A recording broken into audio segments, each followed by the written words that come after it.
Reflexiones sobre el yo, que complementa el árbol de la vida que se presentó la vez anterior. Entonces es el árbol de la vida, segunda parte, Reflexiones sobre el yo. ¿Qué vamos a tratar aquí?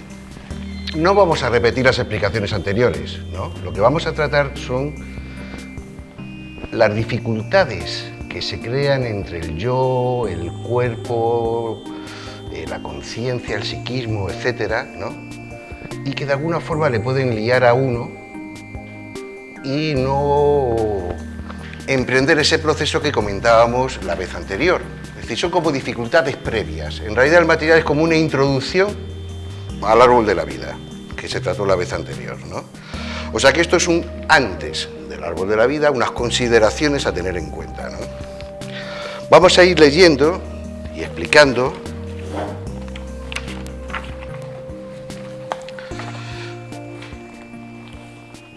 Dice, el anterior trabajo presentado como el árbol de la vida se refería al proceso de cambios que se producen en la conciencia cuando se arranca un proceso de evolución, que se definió como proceso de inspiración de la conciencia, ya que comienza a dirigirse intuitivamente hacia cierto intangible que parece atraerla con señales muy sutiles, pero de sabor verdadero y que resulta ser existencialmente algo definitivo. En ese proceso se va depurando la propia energía y su estructuración como conciencia, y por tanto los cambios son perceptibles por el individuo en cuestión. Esta forma concreta, y en gran parte común a los humanos, de cómo se van experimentando los cambios en los diferentes pasos, es decir, las percepciones, las intuiciones, los impedimentos a soltar, los temores, los niveles de conciencia que van surgiendo, etc., es lo que se describe en ese trabajo de campo, de praxis y experimentación en la propia conciencia. El trabajo anterior comenzó describiendo las oscuridades más oscuras de sinsentido en la conciencia y su desestructuración, y se terminó en excepcionales estados finales de sentido y plenitud y estructuración espiritual, sin duda que resulta de lo más interesante. Sin embargo, en este otro trabajo, que he titulado Reflexiones sobre el yo, se tratan temas previos a dicho proceso, y que siguen haciendo a la misma cuestión. Entonces, en este no se tratan los temas anteriores, sino aquellos otros que impiden comprender la importancia de su realización y los desvíos o atolladeros en los que uno podría quedar de forma sostenida, impidiendo su posibilidad de evolución. Estas reflexiones surgieron como parte de mi experiencia, en la que durante años me sentía atascado, y analizadas desde mi momento actual. Debido a comentarios que me llegaron sobre el trabajo anterior, añado en su comienzo una aclaración de por qué se experimenta como pérdida del cuerpo y del yo la realización del proceso descrito en aquel trabajo. Tales comentarios sirven como introducción. Espero que este trabajo sea de utilidad para aquellos que buscan la verdad en el fondo de su conciencia y de su propio corazón. Tenemos varios temas. Si van surgiendo preguntas, las vamos aclarando sobre la marcha.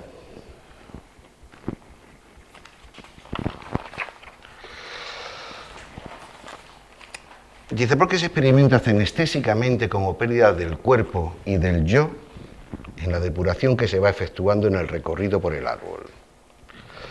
Dice, el yo se identifica con lo interior, sus contenidos propios, memoria, etc., y con lo exterior, el cuerpo, ya que se considera el gestor de muchas de sus operaciones. Los contenidos son grabados de forma automática y en diferentes profundidades de ese espacio interno que tenemos de representación. Y el yo, en muchos casos, se considera él, el autor. De la relación estructurada conciencia-mundo, el yo la interpreta así: yo, conciencia, cuerpo y el mundo. Dicho de otra forma, el mundo y yo. En esta relación el cuerpo no es parte del mundo, sino del yo, o al menos como posesión del yo en el mundo, mi cuerpo. A la vez que los mecanismos de conciencia los considera como sus herramientas que forman parte de él. Aunque las cosas puede que sean de otra manera, pero esta puede ser la condición de partida en la que nos encontramos. Así que inicialmente hay una relación difícil de desenredar por determinismos naturales, y el yo se siente el prota, ya que se encuentra como al cuidado de la estructura psicofísica. Por tanto, durante el proceso, tocar esos contenidos del espacio de representación propio de la conciencia es tocar simultáneamente al yo y al cuerpo, dada su inicial estructuración. ¿Se va entendiendo? El yo trata de resistirse a los cambios porque en su función de cuidador de la estructura psicofísica está sometido al instinto de conservación acumulado en la especie y se aferra a todo aquello que aparente seguridad. La búsqueda de la liberación interior atenta contra esta seguridad e inestabiliza toda la estructura en aras para el yo de algo incierto y de poca utilidad para el simple transcurrir y perdurar lo más posible, que es de lo que se ocupa el yo.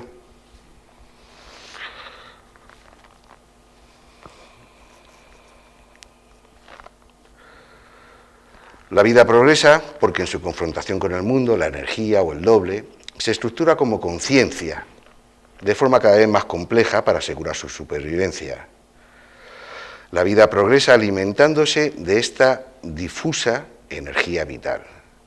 La estructuración del doble como conciencia humana, dada su espacialidad, temporalidad y su capacidad de reversibilidad, tiene la posibilidad de dirigir su búsqueda hacia la fuente de su propio origen en la búsqueda de sentido existencial.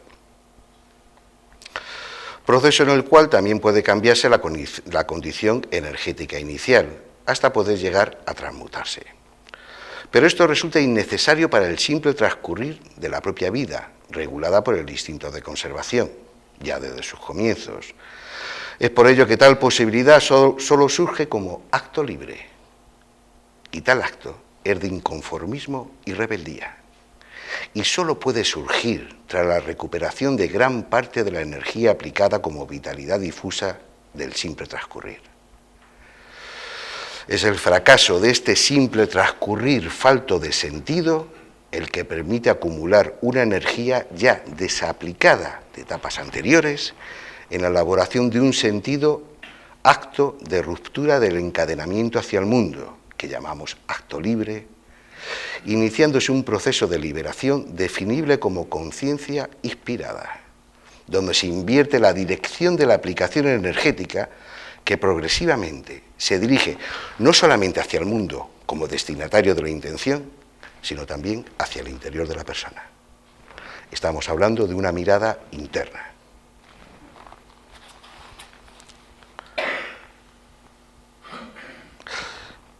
Es posible entender entonces por qué tal sofisticación aparentemente innecesaria y altamente inestabilizante no goza del interés del yo, como coordinador de conciencia aplicada al mundo, y le va a hacer una férrea resistencia sacándole a uno hacia el mundo en busca de objetos, en sueños de grandeza, de riqueza, de aceptación, sentidos provisorios, falsas esperanzas, etc., que supuestamente den esa felicidad. Desde esta perspectiva también es posible entender cómo los contenidos internos a modificar y transferir en el proceso, debido a su emplazamiento y carga, también cenestésica, se experimenta su modificación en el cuerpo y en el yo. La pérdida en la conciencia de la ilusión que nos apega al mundo y a sus intereses se experimenta simultáneamente como aparente pérdida del cuerpo y del yo. El proceso actúa desde lo más externo hacia lo más interno. Y a eso es a lo que nos referíamos en su momento, en la explicación anterior, cómo se va internalizando un registro de pérdida, cómo se van quemando las vestiduras, cómo arañando la piel, como las carnes, tiene que ver con la grabación de los contenidos cada vez en capas más profundas, ¿no? Dada esa inicial estructuración del yo, cuerpo, conciencia, todo en el mismo paquete. Entonces se experimenta de esa forma. Bueno, no sé si hemos aclarado un poco esas dudas que había, cómo se podía experimentar el proceso, así como que te vas quedando a cachos en el camino, ¿sabes? Hemos intentado aclararlo, a lo mejor lo hemos conseguido o a lo mejor no. Pero tiene que ver con la grabación de los registros en el espacio interno de representación. Bueno, pues vamos a ver qué hace el yo como articulación de compensación en el mundo. Dice, ya que el armado de conciencia se orienta hacia el mundo, la proyección de su coordinación, el yo, también está para el mundo. Y ocupándose de ciertas operaciones, su función es la de mantener viva la estructura psicofísica de una forma difusamente consciente. Como el medio es dinámico y cambiante, desacomoda el equilibrio anterior. Entonces, el yo funciona tratando de reequilibrar la estructura cada vez que ésta manifiesta un desequilibrio, que podría llegar a ponerla en peligro, si no se reequilibrara, por ejemplo, hambre, sed, dormir, huir, enfrentar, etc. Él evalúa la situación y en muchos casos toma la decisión sin que nos demos casi ni cuenta. La cosa funciona más o menos bien, pero funciona. Él busca en el mundo cómo reequilibrar la estructura psicofísica, dirigiendo la acción hacia la compensación del desequilibrio que percibe. ¿Se va entendiendo? Bien.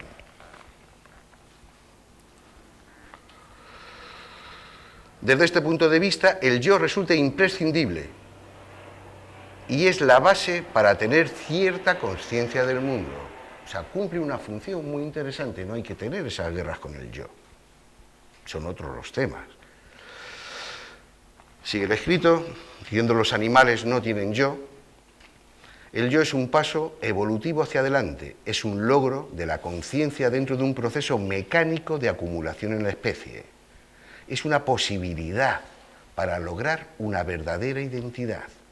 El problema es que se le atribuye una identidad definitiva al yo, cuando solo es un espejismo de una identidad provisoria. Cuando naces, lo vas desarrollando y cuando mueres, desaparece. Es provisorio. Y se le atribuyen también unos logros que en rigor no son del yo, sino de algo más profundo que impulsa, más precisamente que impulsa a la propia conciencia y por tanto al ilusorio yo. No obstante, el problema que hay no es con el yo, sino con la falta de ejercicio en la reversibilidad de la conciencia para poder verse a sí misma. Y por tanto descubrir la proyección y la ilusión del yo. La conciencia orientada hacia el mundo tiene también la capacidad de volcarse en su observación hacia sí misma y transformándose, dirigirse hacia la fuente de su propio origen, aunque no pueda apresarla, pero sí puede ser irradiada por dicha fuente. La falta de reversibilidad y la necesaria atención en ello permite que el yo campee a sus anchas sin rendir cuentas a nadie sobre su gestión, y en muchos casos no adecuada gestión. ¿Y esto por qué es? ¿Se va siguiendo?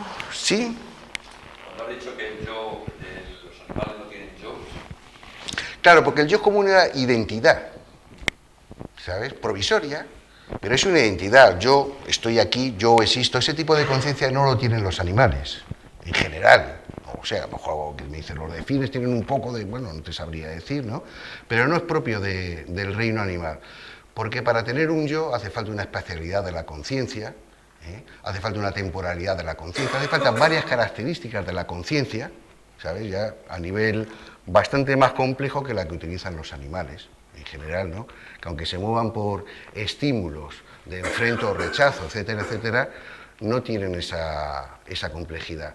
Es un intento de lograr una identidad. Y esa es una parte muy interesante, porque si es cierto que en ese intento de lograr una identidad la conciencia está echando manos del yo y le quiere dar la identidad al yo como algo provisorio, ¿sabes? Y puede ser un error, como podemos ver más adelante, pero esa tendencia de la conciencia a lograr identidad nos parece muy interesante. Aunque se equivoque en el primer objeto que busca como identidad. Esa tendencia, ese tropismo a ser, a querer ser, es interesante, aunque se equivoque inicialmente.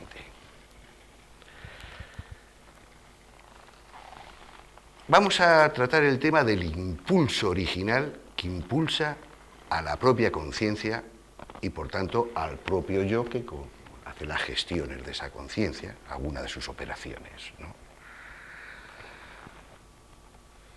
Dicho de otra forma, el yo profundo. o la mente, o el ser, o algo hay que da origen a la cosa. Y aun a pesar de dar origen, no se la percibe claramente. Y la propia conciencia está impelida de ir hacia el mundo y nota la ausencia de algo que no logra estructurar. Y crea un registro de vacío.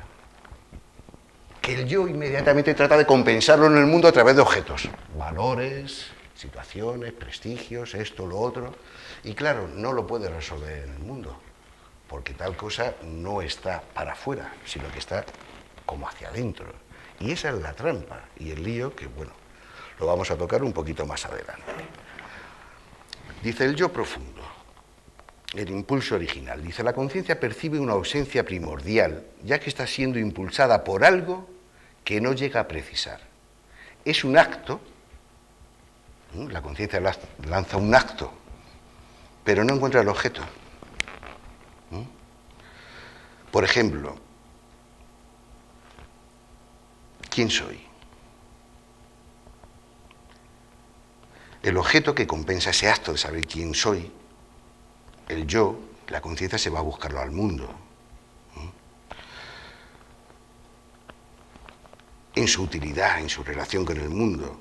Y en la medida que ese algo se vuelca hacia el mundo, se va alejando de sí mismo.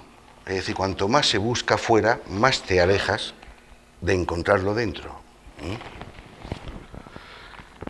Repitiéndome al texto, dice, el objeto que lo compensa lo busca en el mundo y el alejamiento de ese algo, en la medida que se vuelca progresivamente hacia el mundo, lo experimenta como vacío, como falta de sentido y como difuso sufrimiento. Y esto forma el agujero original, el cual durante toda la vida tratará de compensar con objetos en el mundo. Luego, en el transcurrir, se van acumulando contradicciones que formarán nuevos agujeros, agrandando el problema cada vez más. Es posible que el objeto que lo compense y que está buscando no solamente no se encuentre en el mundo externo, sino que además no se encuentre ni tan siquiera en este plano. Es decir, pertenezca a otro plano, como a otra dimensión, que no es captada en niveles normales de conciencia. Este objeto, al ser origen de la propia conciencia, se encuentra como impulso detrás de ella y puede ser irrepresentable y globalizante, es decir, que envuelva a esta realidad. De ello y cotidianamente solo obtenemos un registro de ausencia. No hay registro en la memoria, ya que es anterior a ella. Quizás haya registro en la memoria de la especie humana, algo así como aquella nostálgica unidad perdida. Algo está faltando.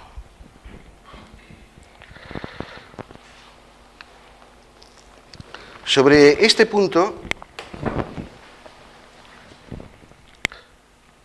de la captación de este tipo de cosas, vamos a hacer una pequeña digresión, porque no todo lo que percibimos entra a través de sentidos, ¿no? Aquí explico, por ejemplo, que nosotros percibimos un alto, un ancho en los objetos, ¿no?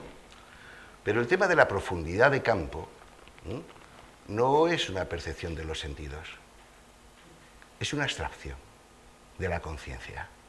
La conciencia abstrae, que dada una perspectiva y una cosa, hay una profundidad de campo. Pero no es percibida por un sentido. Pero la conciencia cuenta con esa abstracción como dato sensorial. El tema del tiempo tampoco se percibe con ningún sentido, no tenemos un sentido del tiempo que perciba eso, tenemos un sentido de la vista, del tacto, diferentes cosas, incluso de cosas interiores, anestésicas, kinestésicas, pero el tema del tiempo tampoco. Son abstracciones que hace la conciencia y define un tiempo más o menos lineal que se compone de un pasado, un presente y un futuro. Eso es una abstracción de la conciencia, ¿no? Entonces, y cuenta con ello como dato sensorial, pero no entra por sentidos, ¿no? Entonces, es importante tenerlo en cuenta porque puede ser que esa ausencia no sea registrable desde sentidos, sino que desde otros niveles de conciencia se produzcan abstracciones en las que eso agarra realidad, pero no entra por datos sensoriales comunes de sentidos, pero sí de las abstracciones como entra el tiempo o los campos de profundidad. Pero no es posible en otros niveles de conciencia lograr esas abstracciones, como no es posible para ciertos animales lograr abstracciones sobre el factor tiempo. No pueden estructurar el tiempo ni tan siquiera linealmente, que no es la última percepción del tiempo. Pero bueno, lo dejamos ahí. Quería decir que a lo mejor es percibible otras cosas desde un punto de vista de un salto de cualidad a nivel de abstracción de conciencia, puede ser percibido cosas que no entran por sentidos directamente, pero que esto ya lo venimos haciendo con otras cosas y contamos con ella como la realidad más absoluta. Así que ese yo profundo, eso que da origen a la conciencia y al ser, va dejando claro que no lo vas a encontrar en el mundo porque, o sea, no lo vas a encontrar para afuera porque está dentro, pero aun estando dentro tampoco está, puede tener su origen en otros planos. Aquí pongo, vamos a ver si yo me aclaro. Mira, el yo se encuentra un poquito como diciendo, bueno, ¿esto de qué va? Que me estoy vapuleando, pero bueno. El yo profundo, obviamente, no se le puede dibujar, ¿no? Así que así es como es. Pero fíjate, por ejemplo, en este dibujo, el señor este que ve la serpiente que parece que sale para arriba, ¿no? Es una abstracción de la conciencia, porque el dibujo, si lo ve de otra perspectiva, es esto, es el de al lado. Pero si tú miras el de la izquierda, la conciencia abstrae y dice, uy, parece que sale la serpiente para arriba, porque se apoya en la perspectiva de las situaciones para dar profundidad de campo. Pero no existe tal profundidad de campo, es un truco en la pintura. Se ve en el cuadro de al lado como desde el otro ángulo es una situación absurda, es una serpiente larguísima, ¿sabes? Pero en el primero sí parece, tiene esa... Entonces se ve como la conciencia abstrae eso. El siguiente dibujo que hay es lo mismo, parece que hay una cosa, una profundidad abajo en el suelo, ¿sabes? Pero en realidad es una pintura hecha sobre el suelo, puedes pasar por encima de ella. Pero la conciencia está diciendo, cuidado que te caes, nota la profundidad, Entonces es una abstracción, ¿te fijas? No es un dato sensorial, es una abstracción lo que hace la conciencia. Bueno, seguimos por aquí. Dice, volviendo al acto que dio origen a la propia conciencia, en este supuesto, como puede que no proceda del mundo ni de la propia conciencia, es altamente sospechoso que provenga de otras dimensiones o planos que no nos son representables. No son representables, pero en alguna medida no son, en ciertos estados, más o menos perceptibles. Quizás los trabajos de meditación, de entrada a lo profundo, aquellos trabajos donde acallando la propia conciencia y suspendiendo al yo, pueden tener que ver con la inmersión en esa realidad no representable. Y aunque no haya registro de memoria por acallar la conciencia y suspender al yo, quedan reminiscencias que impactan fuertemente a nuestra conciencia y la ponen en esa dirección.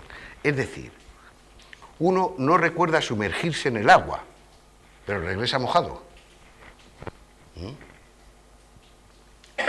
Si el impulso original de la conciencia procediera de esas dimensiones, o aún de otras superiores, difícilmente el objeto compensador de esa ausencia que uno nota de falta de sentido, lo va a encontrar en el mundo.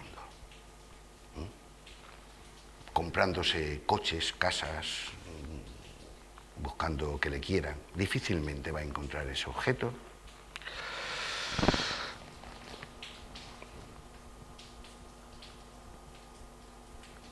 Pero seguramente que en la conciencia objetiva tenga una aproximación y una realidad mayor y por tanto perceptible.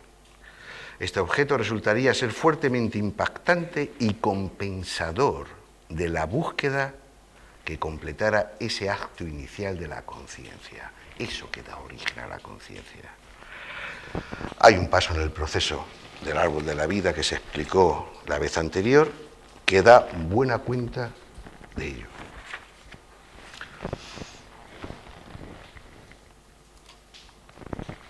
El núcleo de ensueños. Dice, como el yo al igual que el inicial armado de conciencia se orienta hacia el mundo, es ahí donde busca los elementos compensatorios que reequilibren la estructura psicofísica. Todo lo busca afuera. Y debido a la temporalidad de la conciencia, él proyecta cosas a futuro, produce ensueños, logros, estilos, direcciones, que solo varían en los cambios de etapa vitales, como niñez, adolescencia, juventud, madurez, vejez. Esos ensueños cambian los objetos buscados en cada etapa, pero guardan factores comunes con respecto a la búsqueda de compensación que reequilibre la estructura. Es decir, tratar de ser. Uno busca tratar de ser. Y lo busca a través de que le valoren, de que le quieran, de que le aplaudan, de que... Trata de ser. Y echa mano al yo para ser. O sea, hay algo que quiere ser, pero no lo logra en esa búsqueda hacia afuera. Estos ensueños compensatorios se nuclean y se estructuran como centro de gravedad compensatorio. Es decir, trata de compensar ese desequilibrio. Es un intento de la conciencia y del yo para reequilibrar, compensando la carencia original, ¿quién soy yo? Y dar dirección. Pero en su forma mecánica esta dirección, como ya vimos, va hacia el mundo. Como el problema de falta de sentido y contradicción es algo interno, y como mecánicamente se busca hacia afuera, lo que puedes encontrar fuera es como un tapón que encaje en el agujero.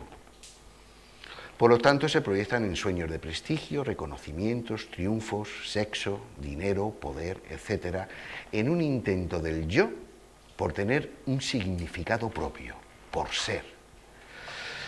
Y con ello, una compensación global del desequilibrio de toda la estructura psicofísica, acuciada por el vacío que percibe por la desconexión de su propio origen.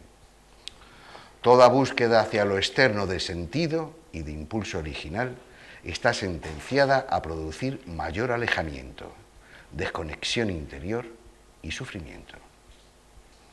Y por lo tanto una mayor búsqueda de compensación posterior, porque aumenta el agujero, realimentando y agrandando los ensueños cada vez más. Y aquí está el encadenamiento a la repetición, hasta agotar el tiempo y las fuerzas. No lo vas a encontrar fuera.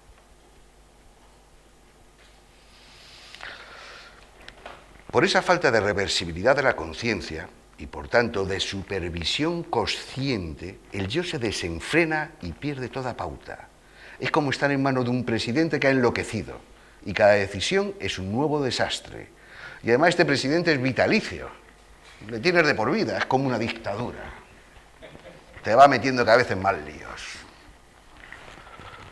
Luego la gente habla y dice, no, pero yo tenía buena intención. Sí. Sus intenciones son buenas, pero no puede gestionarlo todo, porque el yo no entiende del sentido, ni es apto para acercarse a la fuente. Él no puede entender lo que hay detrás de él, lo que da origen al doble y a la conciencia, y por tanto a él mismo. Es como si a la sombra de nuestro cuerpo le diéramos la función de encontrar al sol y le dejáramos la gestión para descubrirlo.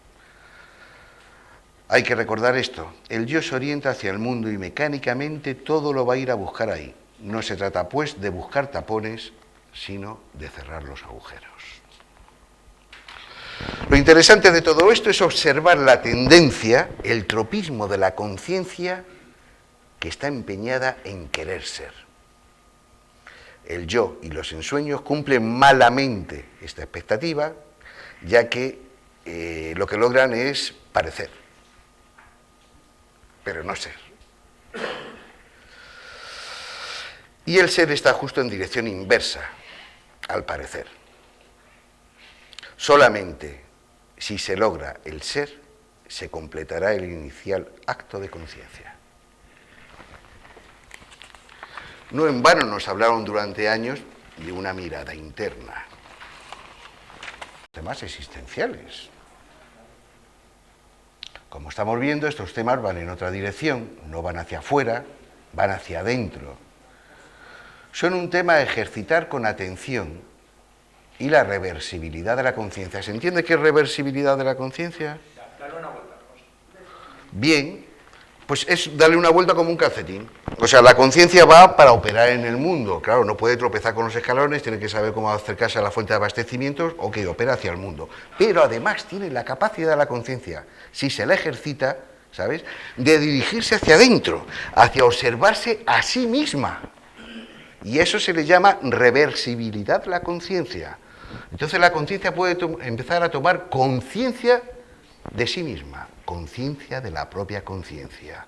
Y ese es el camino interno, esa es la mirada interna que va haciendo que vaya siendo consciente y va despertando una conciencia de sí cada vez mayor, hasta posiblemente lograr profundizar lo suficiente como para encontrarse con la fuente que dio origen. Ese es el camino, ¿no? Así que no es un problema con el yo, es un problema de que le dejas todas las gestiones al yo y te despreocupas. Mientras que deberías andar fiscalizando al yo. ¿Cómo le fiscalizas? Con una conciencia de sí. O sea, tú vas teniendo reversibilidad de la conciencia y vas viendo cuando el yo se le ocurre sus compulsiones, por aquí no, por allí. O sea, le vas atando corto. Sería como, dijéramos, casi una domesticación del yo. Porque no puedes prescindir de él y no es tu enemigo, ¿sabes? Pero está un poquito descontrolado por sus propias compulsiones compensatorias, porque él quiere que todo vaya bien. Y compensa y compensa y compensa. Pero en eso te enreda la vida.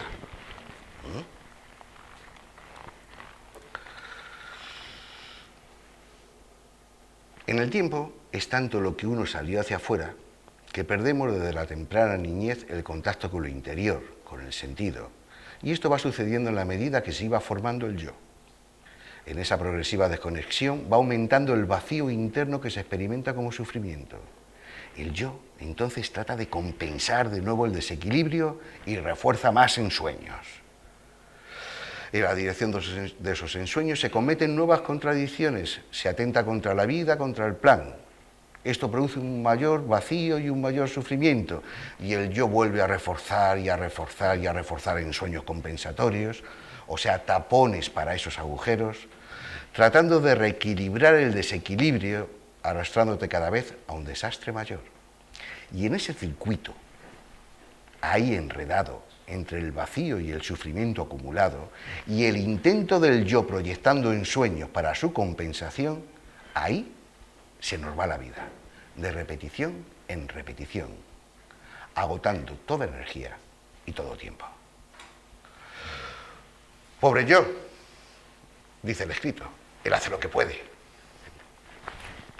Ese vacío original y las contradicciones posteriores, con sus sufrimientos, sinsentido, etc., los entiende como desequilibrios a compensar, porque en realidad lo son. El problema es que para reequilibrar de nuevo la estructura psicofísica, su tendencia es ir hacia el mundo a buscar el objeto de compensación, como tapón del agujero. Si tu sufrimiento es de sinsentido, por ejemplo, de falta de conexión interior, él siente que te falta algo, que estás incompleto. Él te va a lanzar en sueños, por ejemplo, de la media naranja, para completarte. Te va a lanzar al mundo a buscar pareja, o a cambiarla por otra, a algo que te complete. Él va a buscar el objeto en el mundo, una chica o un chico fantástico que te alegre la vida. Lo va a buscar fuera.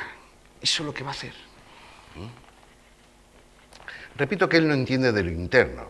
Él es para el mundo, para lo externo. La responsabilidad no es del yo, la responsabilidad es tuya y es mía. Por dejar los asuntos del sentido de nuestras vidas en manos de las ocurrencias del yo. De esta afirmación se deduce que no somos solamente el yo. Porque durante años no supimos distinguir, no lo veíamos e ilusoriamente creíamos que el yo y uno era lo mismo, atestiguado como estaba por el propio cuerpo. Esa alucinación solo es posible en los niveles más bajos de conciencia y el propio proceso del árbol, que se explicó la vez anterior, puede ir poniendo las cosas en su sitio. Entonces, ¿qué podemos hacer en este lío? Mira, el lío, fíjate, el yo con sus ensueños, que si un coche, que si dinero, que si una tía, que si echarle musculitos, bueno, yo qué sé, ¿no? Ahí empieza a tener un lío, aquí está enmadejado. Está hecho un lío. Entonces, ¿qué podemos hacer? Cuando uno ya no sabe ni quién es, si su cuerpo, si su yo, si otra cosa, después de tanto enredo y mala gestión, de tanta contradicción, de tanto agujero, de tanto tapón, y con media vida patas arriba, ¿qué es lo que podemos hacer? Bueno, para eso vino Silo y nos lo contó todo. Ahora, hay que procesar todo eso. Y eso es lo que se trató la vez anterior, como procesar todo ese lío, como desenredar esa madeja. Y procesar es lo que se explicó con el nombre del árbol de la vida. Esto hará que el yo quede claro para lo que está. La conciencia ordene sus contradicciones energéticas, liberando la energía y lo que sí es en origen uno mismo. Se devele como auténtico impulsor de donde sale toda fuerza dirigida hacia un propósito y un descubrimiento interior. Procesar es poner las cosas en su sitio y también dar a cada cosa su sustancialidad. El yo lo experimenta como pérdidas suyas, ya que se atribuyó tan dudoso mérito. Y el cuerpo, conectado al espacio interno de representación, atestigua esas pérdidas en sus registros cenestésicos como pérdida de sí mismo. Es decir, que uno siente que se le pierden cachos por el camino, aunque en rigor uno solo pierde lo que creía que era y no era. Y se va encontrando con lo que sí es. Un punto de vista para entender el proceso es quitarte todo lo que no eres y te creías que eras y llevabas a cuestas. Y eso te mantenía anclado abajo. En la medida que te vas quitando eso, te vas encontrando con lo que sí eres. O sea, con el ser que impulsa todo.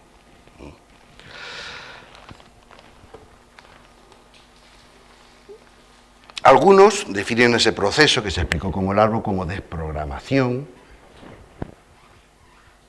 otros como desaprender, algunos más como desposesión, también los hay que lo definen como salir de la cárcel mental, o del abismo oscuro, o de la contradicción existencial. A mí personalmente todas ellas me parecen correctas. Y es por ello que tras salir de ahí va emergiendo una creciente conciencia de sí. En la medida que va saliendo de la alucinación, del ensueño, va creciendo una conciencia. Es evidente, no puede ser de otra manera. Así que el proceso es liberador y te lleva a tomar contacto con lo más profundo de ti mismo, con esa esencia, con ese impulso original del yo profundo, no con el yo psicológico o yo monigote, sino con el sí mismo, con la mente, con el Dios interior. Y de esto es de lo que se hablaba en la presentación anterior. Bueno, ¿cómo podemos hacer entonces ir enfrentando las cosas con cierta coherencia, dado el lío que estamos viendo en el que podemos estar metidos? Dice, pues resulta paradójico, pero uno lo va a tener que hacer con su yo, porque no hay otra manera. Porque ya sabemos que el yo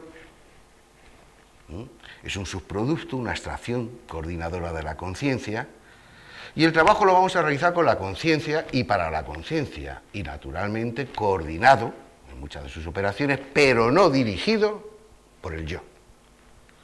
Y con atención y reversibilidad, fiscalizando, tomando conciencia de la conciencia y conectándose cada vez más con una mayor interioridad, con el propósito y el sentido, atando corto al yo monigote para que no campee a sus anchas. Casi se podría hablar de domesticación del yo. Mira, tienen ahí. Cuando el yo profundo, aún oculto, va irradiando, muchas cosas comienzan a cambiar. Porque es el impulso original. El yo profundo es sagrado. Y el yo psicológico, necesario para tomar conciencia en la vida, es ente. No tiene vida propia. Su existencia es una proyección dependiente de lo que lo proyecta, de la propia conciencia. Así que habrá que ir acercándose a lo que podría ser, apoyándose en el que no es, pero sin dejarlo muy suelto. Y esto es posible porque la conciencia, formada inicialmente para el mundo, tiene esa capacidad de reversibilidad, de darse la vuelta como un calcetín y tomar conciencia de sí misma. Entonces los objetos ya no se buscan solamente en el mundo, sino que también los dirige hacia el interior, tratando de ordenar los contenidos y superar las contradicciones. Y también en busca de aquello que la impulsa. Y en esta tarea puede participar el yo como abstracción y proyección de la propia conciencia, que busca el impulso de sí misma. Durante toda la etapa psicológica del proceso, el yo puede colaborar en la medida que se va ganando conciencia de sí, aunque hará sus tironeos, y si no se está atento producirá desvíos para no soltar, que llevarán hacia las caídas en las diferentes moradas del árbol. Pero si uno no escucha las rabietas de sus pérdidas y sigue fiel hacia la luz, seguirá avanzando. El yo se desdibuja mucho en su protagonismo y control a partir de generación y queda agazapado en su última trampa en el espacio abierto de la energía en el que tenderá a improvisar. Si se supera esto, se trasciende al yo, el cual queda en un estado de suspensión y es por ello que es trascendental y se completa la inicial búsqueda del acto y el objeto. En esa complementación surge el ser o espíritu.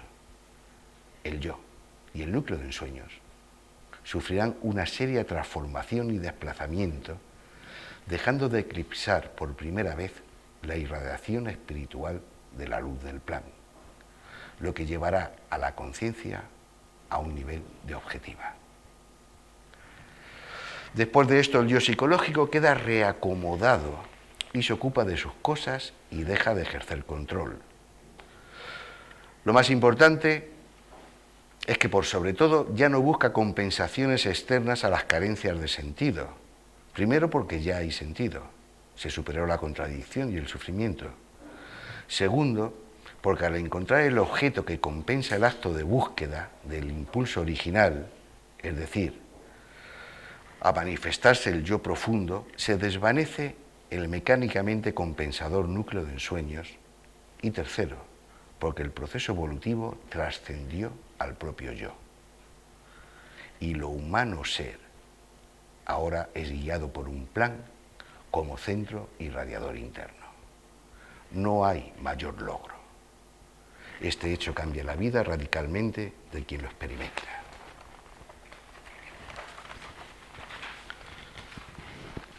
Un poco de...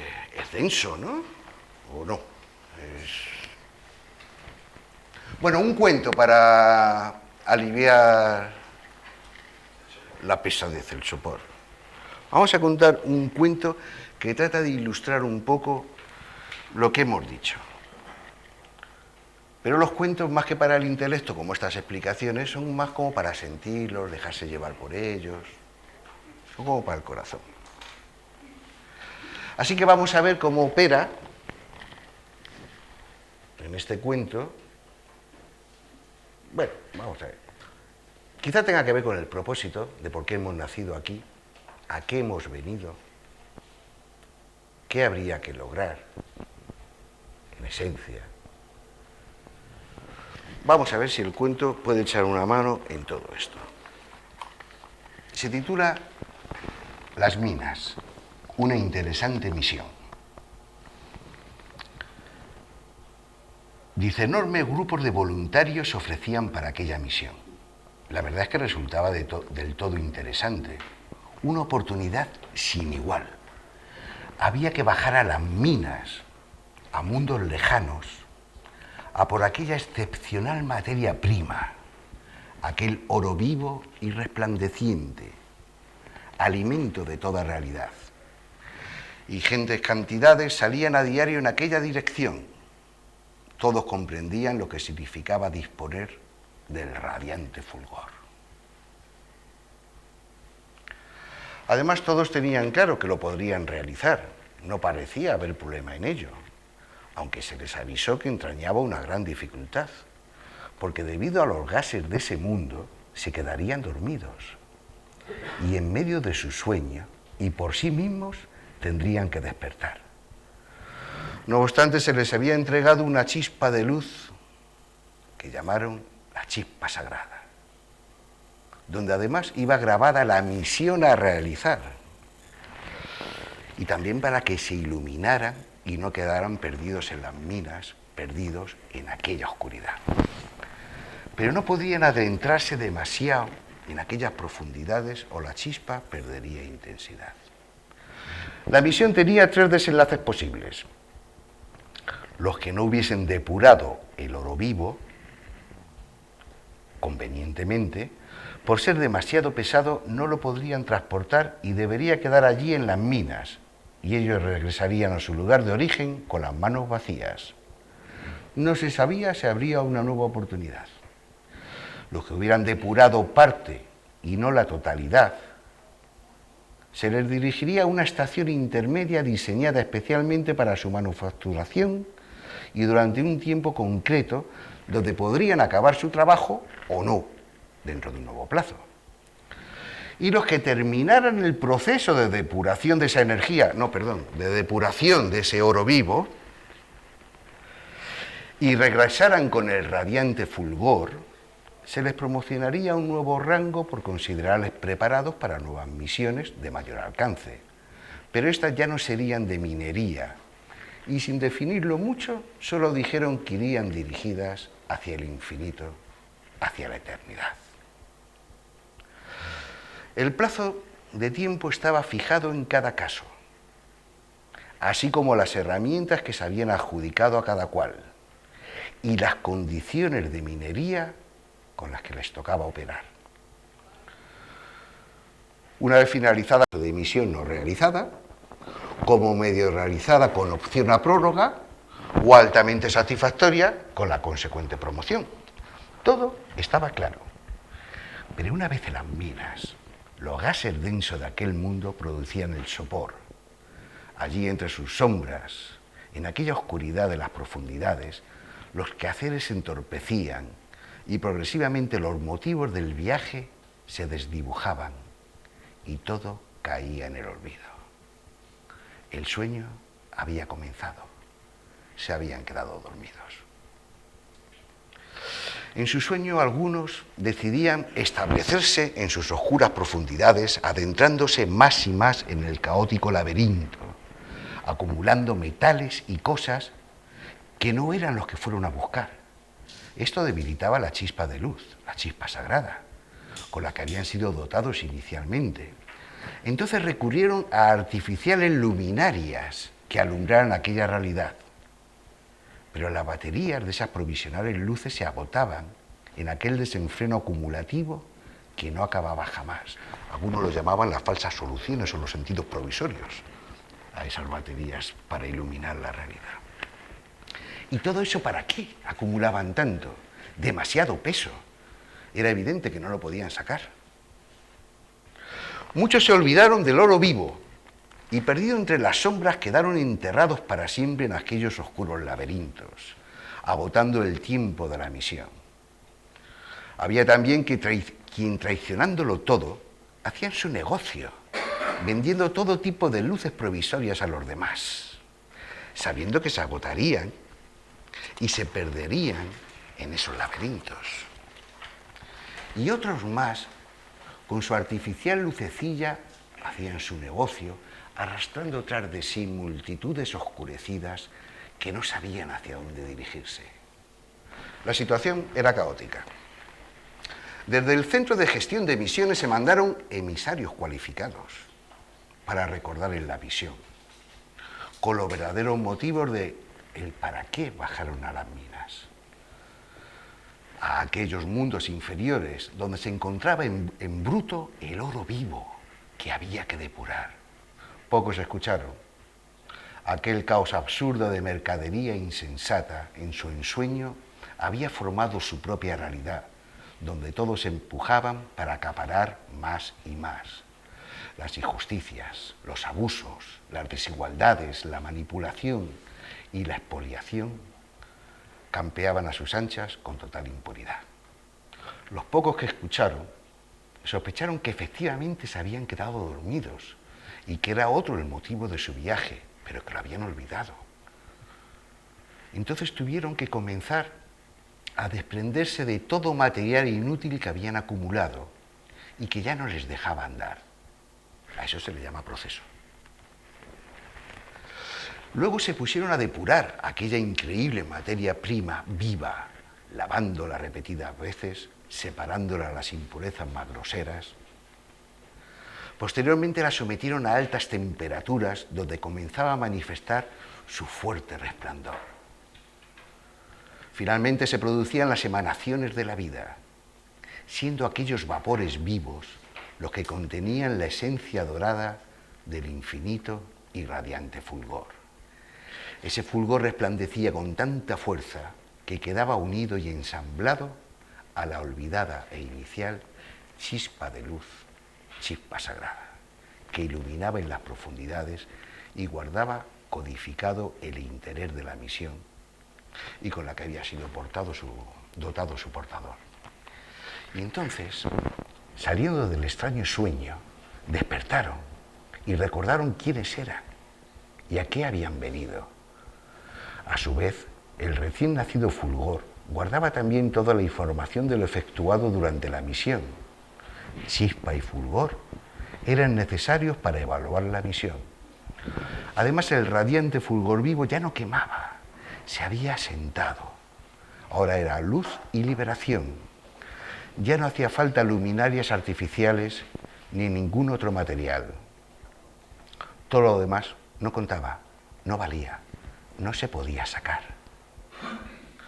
Tampoco había interés alguno en permanecer, y mucho menos en prosperar en su locura o tratar de conservar. Habían culminado con éxito la misión.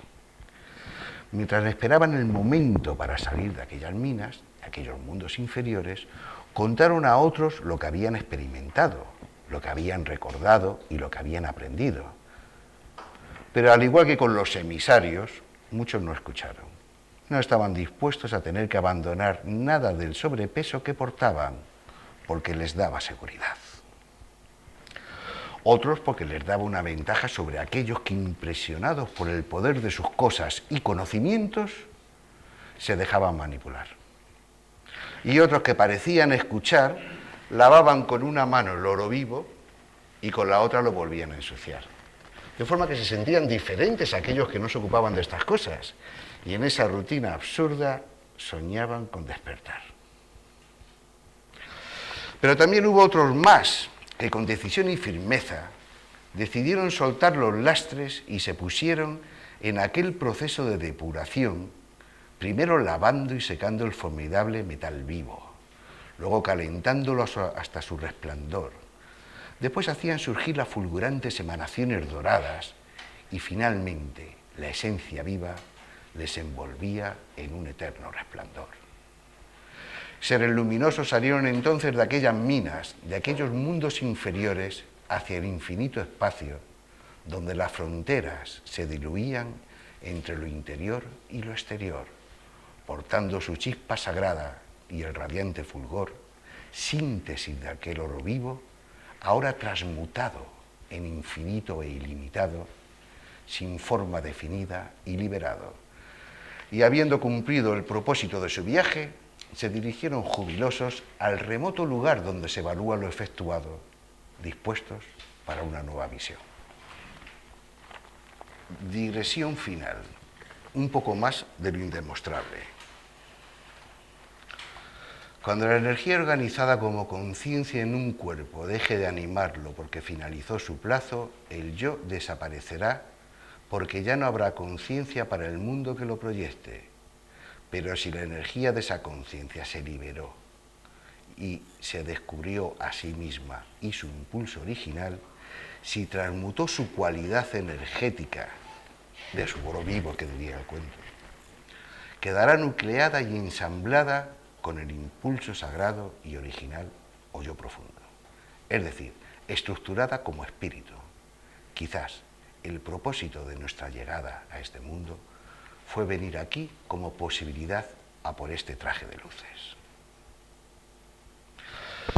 Entonces, y a nivel humano, todo se reduciría a estas dos sencillas fórmulas. Un yo profundo ignorado, del que uno no tiene ni idea, más un campo energético, es igual a un ser humano con posibilidades. Un yo profundo manifiesto, más una energía transmutada, es un humano, espíritu, ser. Otra cosa. Así que visto desde este punto de vista, dice, vistas así las cosas, lo humano es una posibilidad de ser. Ya que el impulso original es en esencia de ser, pero está incompleto, le falta una energía para poder expresarse en nuevas tareas. El doble energético, o alma estructurado como conciencia para el mundo, aún tampoco es, ya que solo aparenta ser durante un corto plazo, el plazo de vida. Y si no logra un centro nucleador, tras la vida, éste se dispersará, ya que la energía es difusa, es prestada, y es el alimento de este plano. También la vida aquí es prestada, y el cuerpo también es prestado. Todo está prestado.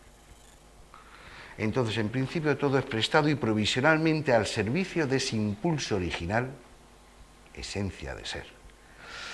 Pero en este plazo, la vida crea la posibilidad de ensamblarlo todo y crear un verdadero ser espiritual e inmortal.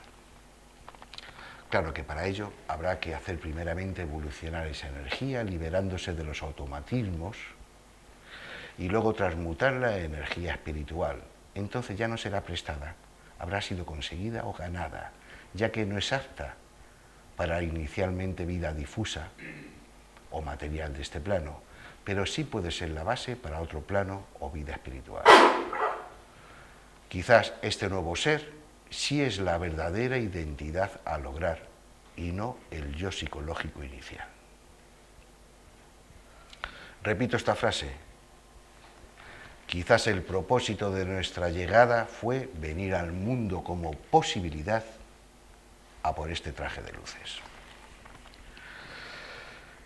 Entiendo que en eso radica la verdadera evolución, en hacer ese proceso que Silo nos presentó como los estados mentales, como la guía del camino interno también, y que se ilustró como árbol de la vida, donde se desemboca en la creación del espíritu, y esa es la parte que nos corresponde a cada cual. Eso me simplificó mucho todo el enredo. Entonces la cosa no era ni fácil ni difícil, ni grande ni pequeña, ni para listos ni para tontos. No entraba en categoría alguna, era lo que era y punto. El tema estaba en si me ponía en ello o no, y se hacía de ello una prioridad absoluta de mi vida y que bajo ningún concepto fuera negociable, chantajeable, vendible, postergable o relativizada. Todo se redujo a que era mi plazo de tiempo de vida, mi búsqueda interna, mi posibilidad y mi responsabilidad en su ejecución. Y eso me ayudó. Añado unas palabras de Silo cuando dice: la real importancia de la vida despierta se me hizo patente. La real importancia de destruir las contradicciones internas me convenció. La real importancia de manejar la fuerza a fin de lograr unidad y continuidad me llenó de un alegre sentido.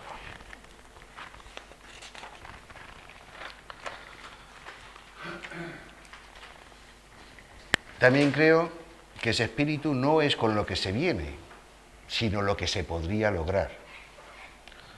Con lo que uno viene es con un yo profundo que es impulso, es una dirección y es una cualidad, y por tanto es aliento de ser, de una posibilidad. También creo que tal impulso ha sido desprendido de un centro irradiador sagrado. De ser así, tal aliento también es sagrado e inmortal, pero necesita una energía espiritual para poder expresarse como ser y tener una propia identidad, quizás inmortal.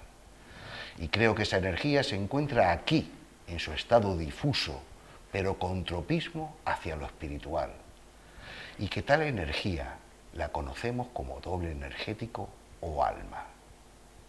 Entonces lo humano sería la posibilidad de transmutar esa energía difusa en espiritual.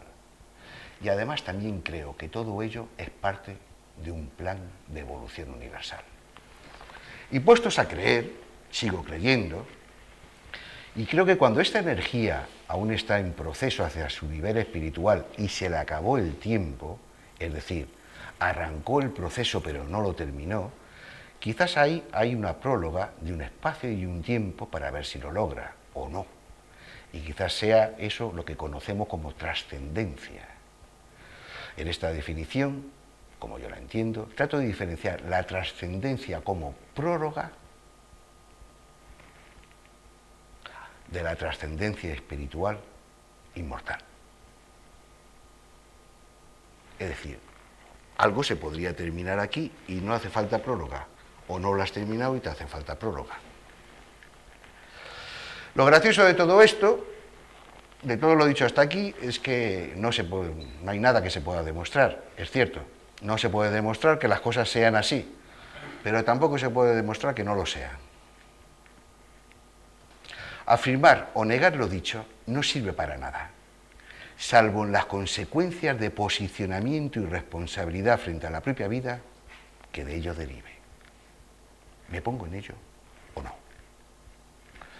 Entonces habrá que ubicarlo desde la utilidad que tenga para cada cual, si le resulta esclarecedor, posibilitario, o si le abre el futuro o no.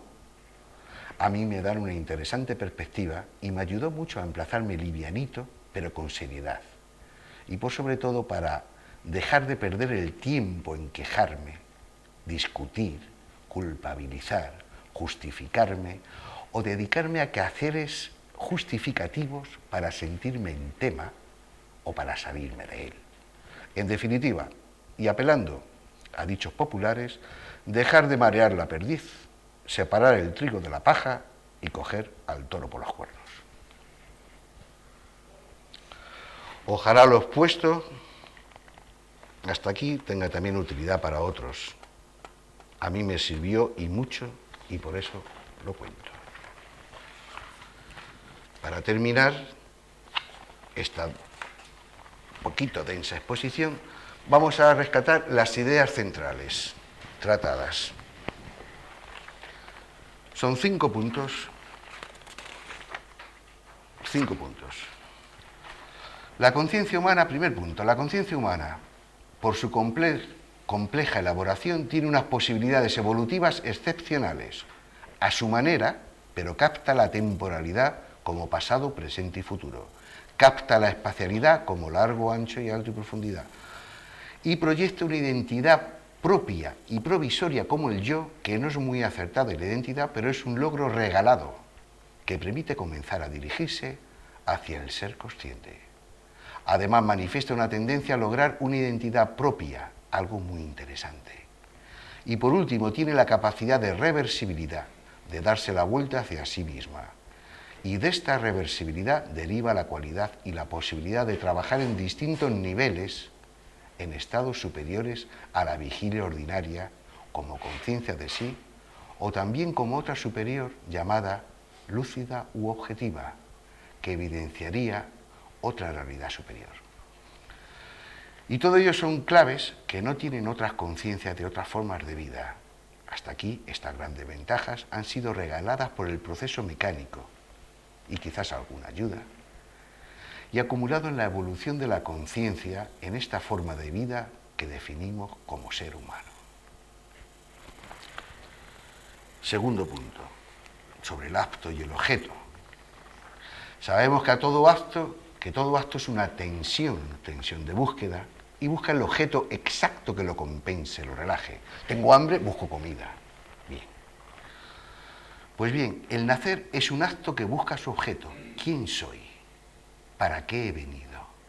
¿De dónde vengo? ¿Hacia dónde voy? El quién soy lo intenta resolver echando mano de lo más perceptible, el yo. En el para qué he venido, el yo trata de resolverlo creando ensueños a lograr en la vida, objetos que relajen el acto de búsqueda, y esto lo busca orientándose hacia el mundo. Busca ser reconocido, aceptado, valorado, querido, etc. Pero resulta insaciable. Los objetos no encajan exactamente, no relajan toda la tensión de búsqueda, y cada vez se afiebra más en conseguir más y más cosas del mundo, hasta agotarse. En la última pregunta de dónde vengo y hacia dónde voy, ya apaga y vámonos. Tercer punto. El objeto que encaje ha de responder con exactitud absoluta a estas cuestiones, no como dato intelectual, eso no vale para nada, sino como imagen compensadora global cargada de sentido. La respuesta puede no ser estructurable y acudir a artificios para poder explicarla. El objeto puede venir de otro plano y es impreciso traducirlo a este. No se puede explicar una totalidad utilizando parcialidades, pero el objeto, de forma pura, impacta a esa conciencia arrastrándola a otros niveles también inexplicables. Y ahora, ¿cómo cuentas lo que no se puede contar? El escrito explica que tal objeto es sagrado y no se va a encontrar en el mundo, en los ensueños a lograr. También dice que la búsqueda de identidad definitiva, tendencia que parece evidenciar la conciencia, tampoco se logra con el provisorio yo. Y apelando a la reversibilidad de la conciencia, invita a buscar dicho objeto en lo más profundo del interior de la propia conciencia, descartando al yo, pero apoyándose en él y al mundo externo. Cuarto punto, sobre el objeto buscado. Menciono que tal objeto es un impulso que nos dio origen y que podemos llamar yo profundo, forma pura, esencia de ser, o como queramos, y le atribuyo características sagradas, también se podría llamar Dios interior. Y cuando ese acto, arrastrado de por vida, encuentra el objeto que lo impulsó, el impacto en la conciencia es total. No hay nada igual en la vida. Eso produce un cambio formidable en la conciencia porque ha cambiado la cualidad de la energía con la que se forma y su estructuración, activando nuevos centros. Y eso devela nuevos niveles de percepción y de trabajo de esa conciencia. A ese salto lo conocemos como transmutación y corresponde al nacimiento del espíritu. Último punto, 5. El cuento alegoriza y habla de la búsqueda para disponer de esa energía y que no se puede sacar de su estado básico, sino que hay que procesar. No se la puede sacar en su estado básico, sino que hay que procesarla. Es un cambio de perspectiva. Ahí no es la conciencia la que busca, es algo en uno mismo lo que busca la energía de la conciencia. Esto lo puse así porque tampoco es erróneo y resulta más fácil identificarse con aquellos que efectuaban la misión que con los metales vivos a depurar. Es como si el acto, objeto mencionado, fuera en las dos direcciones. Los dos se buscan. La conciencia necesita un núcleo que la dé estructuralidad más allá de la vida y lo que la impulsa necesita esa energía trascendental para un nuevo nivel de expresión. Es como si cada uno fuera acto y simultáneamente objeto de la otra parte y necesitan complementarse como matrimonio sagrado para otros pasos, no ya de este mundo, pero sí en la evolución. O dicho de otra forma, hay algo en el fondo de la conciencia que a través de ella se busca a sí mismo. En realidad no habla ni escrito de más cosas, tiene desarrollos, explicaciones, etc. Pero las ideas centrales son estas. Como mapa de situación, ya comento en el escrito, no vale para mucho creer que las cosas son así o no lo son, salvo en las decisiones finales frente a la propia vida que de ello deriven. ¿Me pongo en ello o no? Es decir, más que convencer, trata de esclarecer y por sobre todo de animar. Dicho en corto, sin ser síntesis, sería esto. ¿Buscas sentido? Pues te toca a ti, que no eres el yo. Pero no busques sentido en aparentar o poseer en lo exterior. Búscate hacia adentro, Trata de llegar a ser y olvídate del parecer. Todo está en tu interior. Pero dicho así, muchos ya lo sabíamos y había que explicarlo un poco. Y si hubiera interesados en ello y quisieran saber en qué momento del proceso está uno y cómo puede hacer, que es el tema clave a resolver, eso lo trato en el anterior escrito, El árbol de la vida, donde cada cual, por las descripciones dadas, se podría buscar. Esto solo eran unas reflexiones sobre el yo. Nada más. Muchas gracias.